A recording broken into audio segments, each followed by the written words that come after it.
오늘 내용 여러분 진짜 좋습니다. 퍼포먼스 500% 올리는 법. 그러니까 성과를 극강으로 올리는 법. 5배, 10배 이렇게 올리려면 뭘 해야 될까요? 뭐 제가 모르는 방법도 있을 건데 제가 아는 방법을 알려드리면은 시너지입니다. 시너지. 시너지라는 말 다 들어보셨을 거예요. 그러면은 시너지를 내본 분은 몇이나 있을까? 이거 굉장히 좋은 질문이네요. 저는 정말 많이 내봤어요. 그러니까 시너지를 내죠. 진짜 퍼포먼스가 이렇게 10%, 20% 올라가는 게 아니라 100%, 200% 이렇게 올라갈 수가 있습니다. 그렇다면은 여러분들이 시너지를 올리는 주인공이야. 그게 뭐죠? 리더입니다. 그러니까 여러분들이 인생에서 나는 뭔가 좀 큰 성취를 한번 해보고 싶어. 내 인생을 좀 극적으로 바꿔보고 싶어. 그럼 시너지밖에 없어요. 그럼 리더가 되셔야 됩니다. 그럼 이걸 알았어. 시너지를 내려면 어떻게 되죠? 리더가 돼야 돼. 그러면은 한 명 한 명 이렇게 조직원들이 있잖아요. 이 조직원들을 유기적으로 엮어야 돼요. 그래서 창발을 만들어내는 거거든요. 그럼 어떻게 유기적으로 엮을까? 엮는다는 표현을 했잖아요. 이거는 진짜 딱 맞는 말이에요. 그러면 그 엮는 게 어떤 프로세스가 있을 텐데 그 가장 완벽한 프로세스가 뭐다? 피드백이에요. 그래서 오늘은 어떻게 하면 피드백을 할 때 완벽하게 전달을 해서 노드와 노드가 있으면은 링크를 정말로 완벽한 링크로 만들지 정말 수준 높은 얘기 해드리도록 하겠습니다. 끝까지 보십시오. 여러분 저는 솔직히 오늘이 거인의 약속 특강 마지막 시간이라는 게 믿기지가 않아요. 정말 제 입장에서는 한 편 한 편 찍는 게 쉽지 않았는데 이렇게 후다다닥 지나갔어요. 왜? 몰입했어요. 거인의 약속은 특강 안 보신 분들은 처음부터 꼭 보세요. 제가 직접 찍었잖아요. 그러니까 제가 특강을 굉장히 많이 찍었는데 거인의 약속은 조금 뭔가 달랐냐면은 그러니까 다 깊이가 있었어요. 그러니까 많은 특강들을 살펴보면은 뭐 유용함, 실용성 이런 측면이 있는 특강도 많은데 거인의 약속은 제 개인적인 느낌으로는 한강 한강이 다 깊이가 있었어요. 그래서 좀 제가 몰입을 아주 깊게 할 수 있었던 것 같아요. 그래서 처음부터 끝까지 꼭 다 보셨으면 좋겠고 여러분 결국 책을 직접 읽어보셔야 됩니다. 우리가 마음의 기술 공부할 때 그다음에 강인함의 힘 공부할 때 배웠잖아요. 똑같은 내용을 유튜브로 보고 책으로 봤어요. 자존감 측면에서 뭐가 좋을까요? 그냥 책 읽는 게 압도적으로 좋습니다. 그러니까 자존감이 높아져야 될 일이 잘 되는 거고 안 될 일도 되는 거거든요. 그게 자존감은 바이브고 기운이거든요. 근데 여러분들이 성취감을 느끼려면 뭘 해야 되냐? 뭔가를 구체적으로 해야 돼요. 유튜브는 떠먹여주는 구조입니다. 그러니까 유튜브를 통해서도 성취감을 느끼시는 분들이 있을 텐데 만약에 여러분들이 유튜브로 어떤 컨텐츠를 보고 성취감을 느끼셨다? 그걸 책으로 보시면 10배 느낀다고 보시면 돼요. 이거는 뭐 따져볼 필요도 없어요. 그 다음에 뇌를 자극하는 관점에서 여러분 저도 여러분들이랑 특강을 찍으니까 이 내용이 업그레이드 계속 되는 거예요. 이런 얘기 2, 3년 전에 못했어요. 공부하니까 하는 거예요. 뇌를 진짜 자극하는 관점에서 완전히 똑같은 컨텐츠를 유튜브로 보고 책으로 보는 경우가 있어요. 전전두엽 자극되는 정도가 아예 상대도 안 됩니다. 책을 보셔야 돼요. 그래서 거인의 약속은 2024년 올해의 책이다. 저만 좋다 그러는 게 아니라 진짜로 이건 정량적으로 검증이 끝났다. 아마존에서 5점 만점에 4.7점 받기가 쉽지가 않고요. 굿리즈에서 전 세계에서 독서 리뷰가 가장 쉽지 않은 가장 강력한 리뷰를 하는 굿리즈에서 4.35를 받았다. 검증이 완료된 책이다. 참고로 퓨처셀프가 여러분 한 지금 33만 권, 35만 권 이렇게 팔렸을 텐데 정말 많은 분들이 좋아해 주시고 여러분 퓨처셀프는 특이한 점이 뭐냐면은 중고가 거의 없어요. 비슷한 수준으로 팔린 책들을 보면은 중고가 10배 많거든요. 퓨처셀프는 특이하게 중고가 거의 없습니다. 퓨처셀프가 몇 점이다? 4.3이에요. 그거보다 심지어 0.03점 높았다. 그래서 꼭 읽어보셨으면 좋겠고 저만 그렇게 주장하는 게 아니라 무려 유펜에서 조직심리학 교수로 재직 중이신 애덤 그랜트 교수님께서 조직심리를 공부하는 분이에요. 리더십에 관한 강력한 메시지를 전하는 책. 저는 300% 동의합니다. 이게 정말 잘 쓴 리뷰예요. 리더십에 관한 강력한 메시지를 전하는 책이 거인의 약속이에요. 거인의 약속. 존 아메이치 작가가 진짜 똑똑한 분이에요. 그래서 제가 이런 목차는 본 적이 없다고 몇 번 말씀드렸잖아요. 제가 여러분들한테 유튜브로 소개해드린 책이 200권이 넘어요. 200권 훨씬 넘는데 이렇게 목차 자체가 하나의 컨텐츠인 거는 처음 봤어요.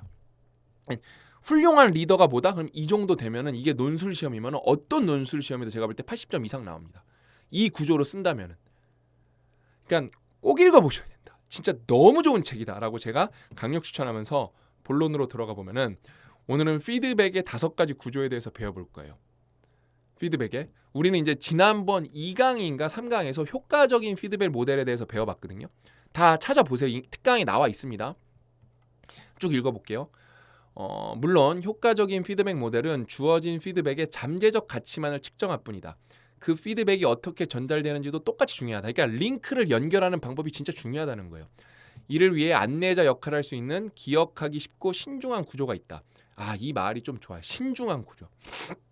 나는 이러한 구조를 피드백의 5가지 C라고 부르고 싶다. 호기심, 예의, 명확성, 결과, 다짐.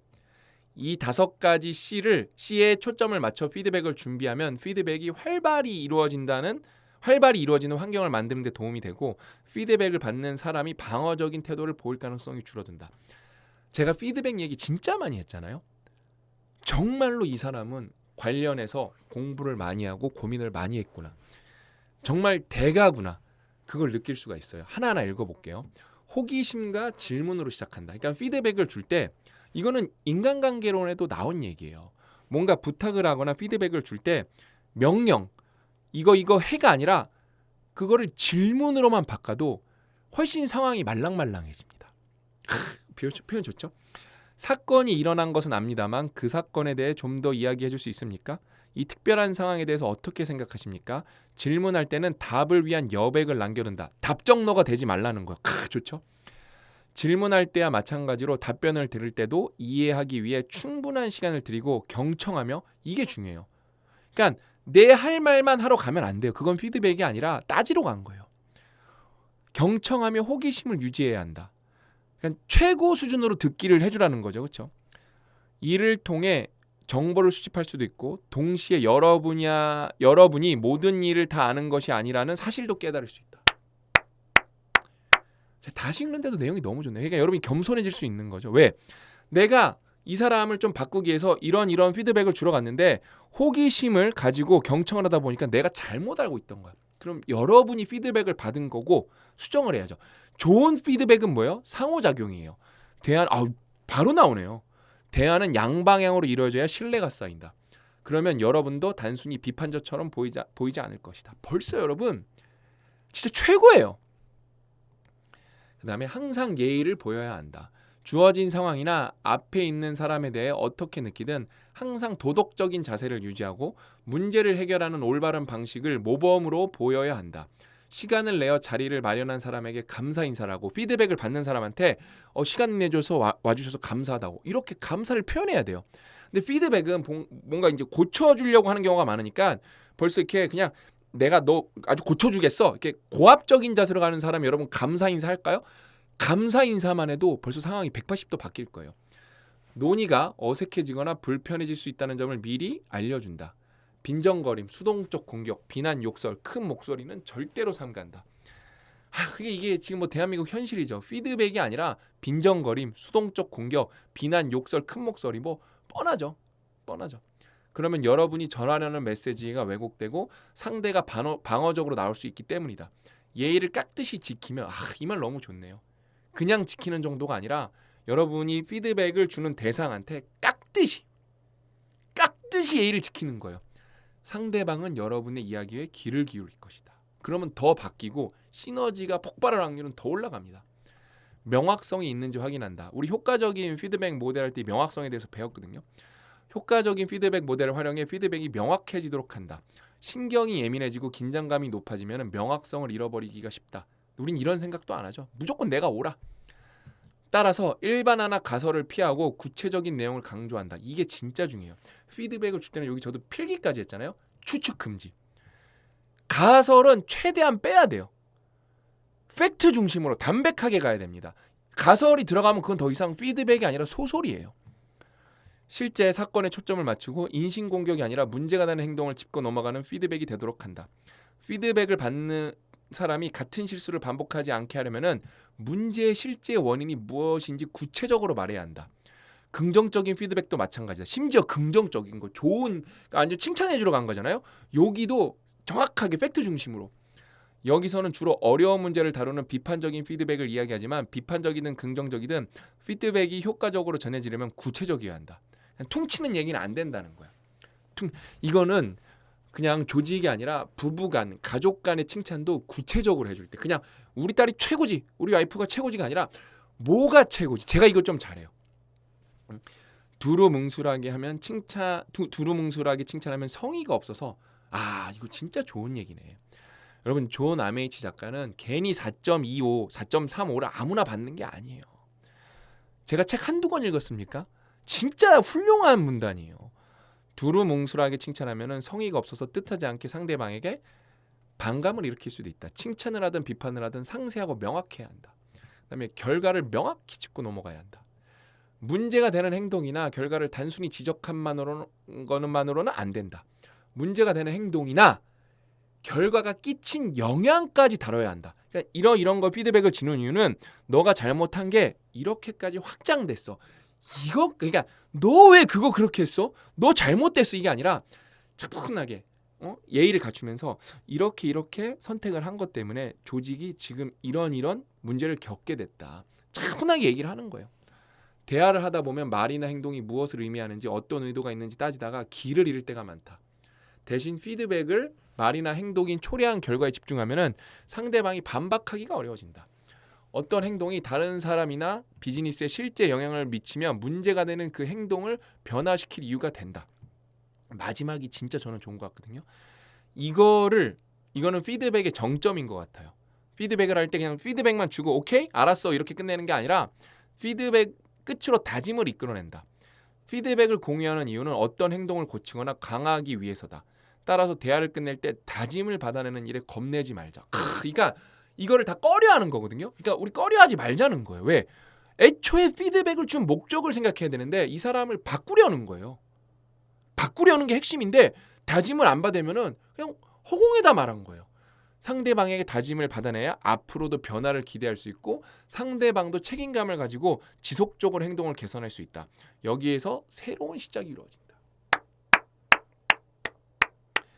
그냥 그 아키텍처가 피드백을 전달하는 구조의 아키텍처가 여러분 예술입니다. 저도 피드백 공부 많이 하고 연구 많이 했거든요. 저 이 정도로 말 못합니다. 저도 피드백을 할 때 어떻게 하면 좋은지 얘기 많이 했는데 이렇게 5가지로 정확하게 임팩트 있게 설명 가능하다? 안 됩니다. 저도 안 돼요, 여러분. 특강이 끝났네요, 여러분. 박수 한번 치시죠. 진짜 2024년 올해의 책 후보가 강인함의 마음의 기술 진짜 명저들이 있었는데 시국인지라 거인의 약속이 너무 좋은 책이었고 그 다음에 제가 다시 한번 말씀드릴게요. 여러분 대한민국의 가장 큰 문제는 뭡니까? 한 단어로 정해 주십시오. 리더입니다. 그럼 우리가 리더가 문제인 거 알았어. 그럼 도대체 뭐가 문제입니까? 리더는 이런 식으로 살아야 되는 거예요. 이게 정답이라고 할 수는 없지만 굉장히 보편적으로 리더가 어떤 방향으로 가야 될지 모두가 공감할 수 있는 얘기인데 그거를 뜬구름 잡는 얘기가 아니라 굉장히 어떤 뭐라 그럴까? 정확한 근거 기반으로 그다음에 컨설팅을 많이 했잖아요. 그다음에 고민이 진짜 깊어요. 그걸 기반으로 잘 이야기를 풀어서 집필을 하셨다. 존 아메이치 작가님 진짜 감사하다. 말씀드린다. 그래서 우리가 좋은 리더가 뭔지 알아야 좋은 리더를 가질 거 아니에요. 그렇죠? 그래서 우리는 좋은 리더가 진짜 되려고 노력을 해야 되고 모두가 내가 좋은 리더가 되겠다고 다짐하면은 5천만이 그렇게 다짐하죠. 만약에 5천만이 좋은 리더가 내가 되겠다고 다짐하죠. 5년 안에 대한민국 무조건 바뀝니다. 저는 그게 어느 정도 될진 모르겠지만 5천만 지금 뭐 제가 볼 때 5만 명도 그런 다짐 안 하는 것 같거든요. 일단 5만 명 만들고요. 50만 명 만들고요. 500만 명 그렇게 다짐할 수 있도록 저는 인생 한번 걸어보도록 하겠습니다. 그래서 오늘 이야기는 여기까지고 여러분들 덕분에 저도 공부를 너무 많이 했고요. 여러분들 덕분에 진짜 복습을 아웃풋 중심으로 할 수 있어서 진짜 여러분들한테 너무 감사드린다고 말씀드리고 2025년에 제가 대국민 필독서로 찾아뵙도록 하겠습니다. 그것보다 조금 일찍 돌아올 수도 있고요. 아무튼 지금 제가 이제 다음에 소개해드릴 책이 진짜 예술인데 제가 아직 2번을 못 읽어서 이 책이 좀 많이 어려워서 두 번 다 읽고 이걸 대국민 필독서로 할지 안 할지 정확하게 고민을 한 다음에 그 책으로 여러분을 찾아뵙도록 하겠습니다. 정말 뭐 이 영상을 나중에 보시는 분들도 있겠지만 지금 보시는 분들은 정말로 다 새해 복 많이 받으셨으면 좋겠습니다. 오늘 이야기 여기까지고 저는 또 좋은 책으로 또 좋은 영상으로 여러분들을 찾아뵙겠다고 약속드리면서 여기서 물러가도록 하겠습니다. 또 만나요.